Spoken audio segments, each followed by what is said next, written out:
ತೋಟದ ಮನೆಯಲ್ಲಿ ಕೃಷಿ ಉಪಕರಣಗಳು ಕಳ್ಳತನ. ಚಿಂತಾಮಣಿ ತಾಲೂಕಿನ ಮುದ್ದಲಹಳ್ಳಿ ಗ್ರಾಮದ ಶ್ರೀನಿವಾಸ ರೆಡ್ಡಿ ಎಂಬುವವರ ತೋಟದ ಮನೆಯಲ್ಲಿ ಕಳ್ಳತನ ನಡೆದಿದೆ.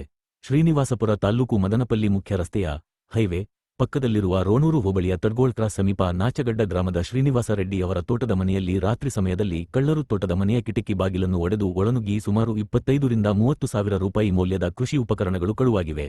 ಇದರಲ್ಲಿ ರಾಗಿ ಅಂಡೆ ಮತ್ತು ಪಂಪ್ ಸೆಟ್ ಸೇರಿ ಕೃಷಿ ಉಪಕರಣಗಳು ಕಳ್ಳತನವಾಗಿದೆ ಎಂದ ಅವರು ಬೆಳಿಗ್ಗೆ ಸುಮಾರು 6 ರಿಂದ 7 ಗಂಟೆ ಸುಮಾರಿಗೆ ಶ್ರೀನಿವಾಸ ರೆಡ್ಡಿ ಅವರು ತೋಟಕ್ಕೆ ಬಂದಾಗ ಕಳ್ಳತನವಾಗಿರುವುದು ಬೆಳಕಿಗೆ ಬಂದಿದೆ. ಕೂಡಲೇ ಅವರು ಗೌನಪಲ್ಲಿ ಪೊಲೀಸರಿಗೆ ಮಾಹಿತಿ ನೀಡಿದ್ದು, ಸ್ಥಳಕ್ಕೆ ಆಗಮಿಸಿದ ಪೊಲೀಸರು ಪರಿಶೀಲನೆ ನಡೆಸಿದ್ದಾರೆ. ಈ ಕುರಿತು ಅವರು ದೂರು ನೀಡಲಾಗಿದೆ ಎಂದರು.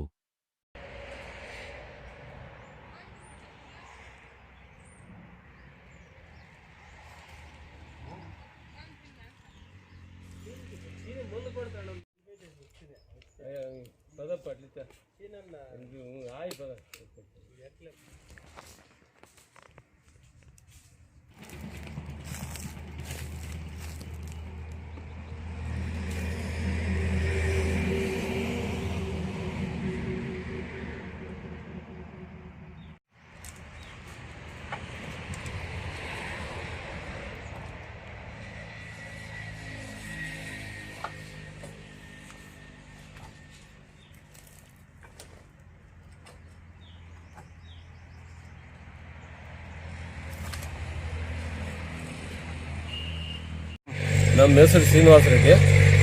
ನಮ್ಮದು ಚಿಂತಾಮಣಿ ತಾಲೂಕು ಮುದ್ದಲಹಳ್ಳಿ ಗ್ರಾಮ. ನಮ್ಮದು ಮದನಪಲ್ಲಿ ಮೇನ್ ರೋಡ್ ಹೈವೇಯಲ್ಲಿ ಜಮೀನಿದೆ. ಶ್ರೀನಿವಾಸ ತಾಲೂಕು ರೋಣೂರು ಹೋಬಳಿ ನಾಚಗಡ್ಡ ಗ್ರಾಮ. ಅದರ ಫಾರಮ್ ಹೌಸಲ್ಲಿ ಇದಕ್ಕೆ ರಾತ್ರಿ ಬಂದು ಕಳ್ತನ ಮಾಡಿದ್ದಾರೆ.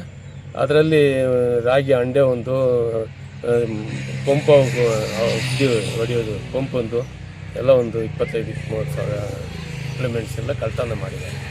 ಇಂಡೋರ್ ಎಲ್ಲ ಕಿತ್ತಾಕಿ. ಯಾವಾಗ ನೋಡ್ಕೊಂಡ್ರಿ ನೀವು? ನಾವು ಬೆಳಿಗ್ಗೆ 6:30-7 ಗಂಟೆಗೆ ಬಂದ್ವಿ. ನೋಡಿದ್ರೆ ಇಂಡೋರ್ ಎಲ್ಲ ಕಿತ್ತಾಕಿ ಒಳಗಡೆ ಎಲ್ಲ ಹೋಗಿ ಎಲ್ಲ ಕಳ್ತನ ಮಾಡಿದ್ದಾರೆ. ಪೊಲೀಸವ್ರು ಮಾಹಿತಿ ಕೊಟ್ಟಿದ್ದೀರಾ? ಪೊಲೀಸ್ ಅವ್ರಿಗೆ ನಾವು ಆಮೇಲೆ 8-8:30 ಹಂಗೆ ಮಾಹಿತಿ ಕೊಟ್ವು. ಅವ್ರು ಬರೋಷ್ಟೊತ್ತಿಗೆ 9:30-10 ಗಂಟೆ ಆಯಿತು. ಬಂದು ಎನ್ಕ್ವೈರಿ ಮಾಡ್ಕೊಂಡು ಹೋಗಿದ್ದಾರೆ. ದೂರು ಕೊಡ್ತೀರಾ ಇದ್ರ ಬಗ್ಗೆ? ಕೊಡ್ತೀವಿ ಸರ್, ದೂರು ಕೊಡ್ತೀವಿ.